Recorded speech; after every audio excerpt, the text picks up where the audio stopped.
2026 kicks off with a powerful super full moon in the sign of Cancer on January 3rd. Now, this full moon is really ushering in the beginning of the massive changes that are ready to come in and finally sweep over our lives so we can move forward in a new direction, one that we really couldn't up until now. So this year is going to be a year of momentum, of forward movement, where the actions we take really matter.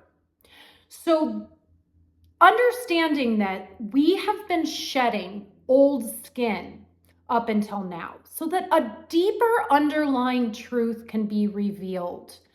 Now we've gained this truth, we understand something.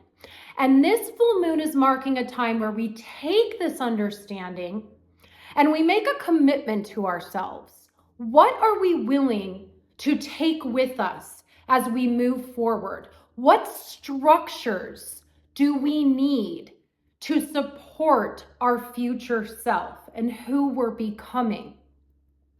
So let's break this down a little further. The full moon will be happening in the sign of Cancer. And anytime there's a full moon, it means the sun is at a 180-degree angle. So it's in opposition to the moon. So the sun is in the sign of Capricorn. And we have a stellium in Capricorn. That means we have a cluster of planets there. So Capricorn is really important during this full moon. So we have to understand what Capricorn's archetype is really signaling for us. So the sun, Mars, and Venus are so close together that they're forming a conjunction and their energies are blending. Now, Mercury is in the beginning I think 2 degrees of Capricorn. So we have these 4 planets in Capricorn. And then we have the moon in Cancer along with Jupiter. So we have a lot going on here, so let's unpack it. Capricorn always asks us to take responsibility and to do maybe what we don't want to do. To have patience and understand that it takes time to build something great. We have to have self-determination and resilience to actually find our function and duty within society so we can create something that's lasting and oftentimes something that remains after we pass away. So, Capricorn energy brings in legacy energy, okay? What's our legacy? What's our purpose? It's oftentimes more than just a career because it's something that has meaning to us that we're providing for the world, okay?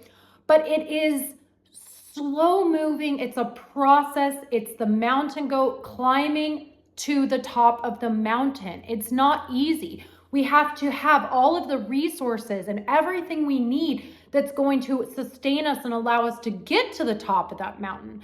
So during this full moon, we're being asked to figure out, okay, what is our function? What is our duty? What is it that we love and we feel truly aligned with that we have to offer to the world? Now, Cancer is all about our emotional security. It asks us, do you feel at home within yourself? How do you nurture yourself? How do you love yourself? Are you secure within yourself? So we might be feeling during this full moon a lot of feelings, a lot of intense emotions that are rising to the surface. Now, oftentimes with Cancer, we're dealing with repressed, unconscious childhood wounds that have not been resolved, that come about through triggers in our family homes, any type of dysfunctional stuff going on with our families will trigger these emotions and feelings. And with Cancer, we don't always know why we're feeling what we're feeling. But almost always, this is having to do with something from our childhood that left us feeling alone and as though our needs were not met. So any way we were not properly nurtured by our primary caregivers, we are left with some kind of wound. Because we're children, we don't know how to provide that for ourselves. And if it's not provided by those we rely on, we can have a confused and traumatic response to that shows up throughout our adult lives. Now, when this shows up, when we get triggered within our partnerships and with our close family members and in our home, our private space, that's Cancer. When these triggers come to the surface, the important thing is to stop and reflect on what's happening, asking ourselves, why do I feel the way I feel right now? Why am I having this strong reaction or this response to this person when really they didn't do anything to me, or I'm just not feeling like my needs are being met, I'm not feeling loved, I'm not feeling safe and secure. So it's important to pay attention to how these things are coming up to the surface, these emotions, and try to get to the bottom of why. Now, if it's not accessible, if we really don't know why we're triggered, then I suggest we find tools and outlets rather than projecting our needs onto other people or reacting to other people or abandoning ourselves and trying to either enmesh or completely, rely on codependent type interactions where we're just really betraying ourselves. So it's important that we find ways that we can release this energy and allow the unconscious material, possibly the childhood trauma and wounds, to work themselves out in a healthy, safe way. So that could include going on a walk, journaling, breathing exercises, meditating, praying. I've recently found that when I write things down, it really helps me to sort out what I'm feeling inside because I'm releasing it in a tangible form. It's releasing outside of me so I can work it out and figure it out, even if I don't know why I'm feeling what I feel and it makes no sense because sometimes our feelings are irrational and illogical. So it's finding anything that brings us peace, calm, and comfort. So we can work through this underlying trauma that's surfacing. And really when we do this, we're reparenting ourselves. So we're reparenting the child that wasn't parented properly. And that's what this is all about. So that we can give birth, so to speak, to ourselves, because Cancer really is all about the inner womb. Now, the moon always feels most at home in Cancer because it rules the sign of Cancer. So the moon in Cancer really supports us doing this. It supports us emotionally getting in touch with ourselves. So I'd like to think of it as though we are coming home to ourselves and it's offering us this really safe emotional homecoming. Now, as we do this, we have, like I said, the stellium in Capricorn taking place, creating a little bit of tension with the moon in Cancer because these signs are polarities. They're opposites, yet they need each other. So they're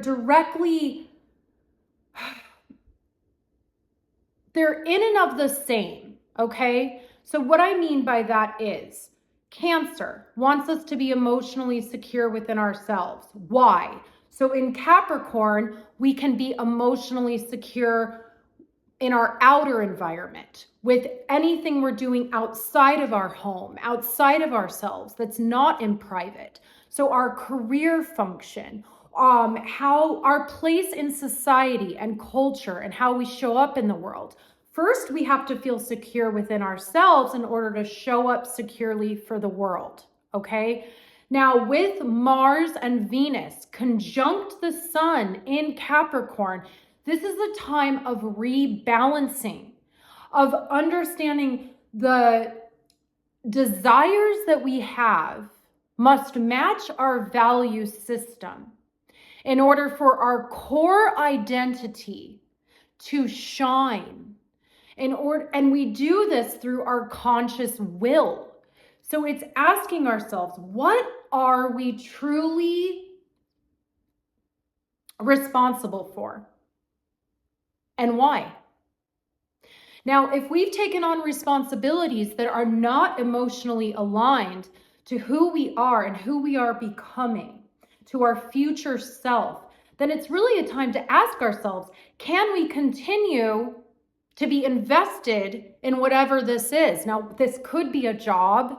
This could be certain relationships that really just are no longer suited to the new version we're birthing. It just could be anything that we feel a duty to. If we're not emotionally aligned to this anymore, it might have to go. And something new will come in that is actually in alignment with who it is we are becoming. This is so supportive for new beginnings, this energy.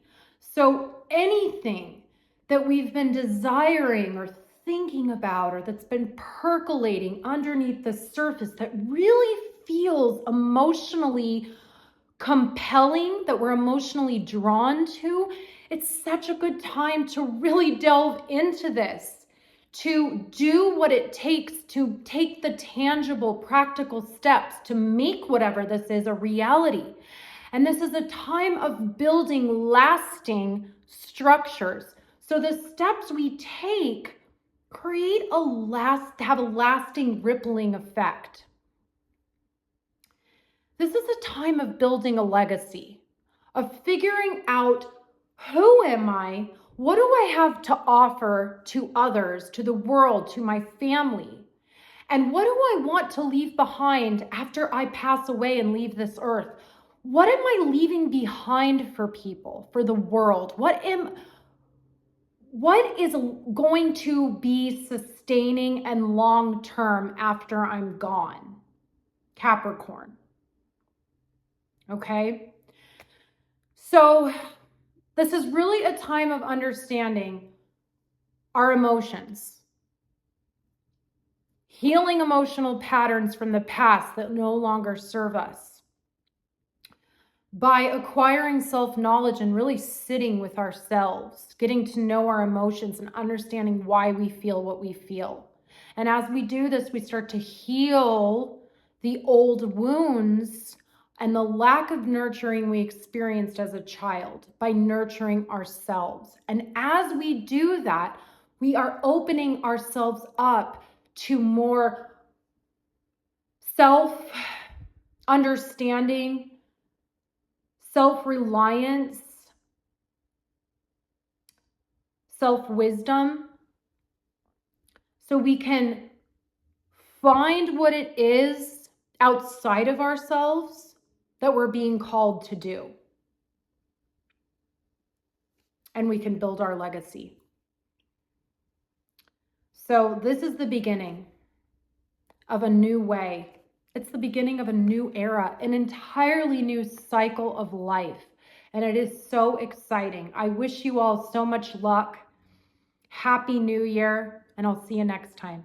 Take care.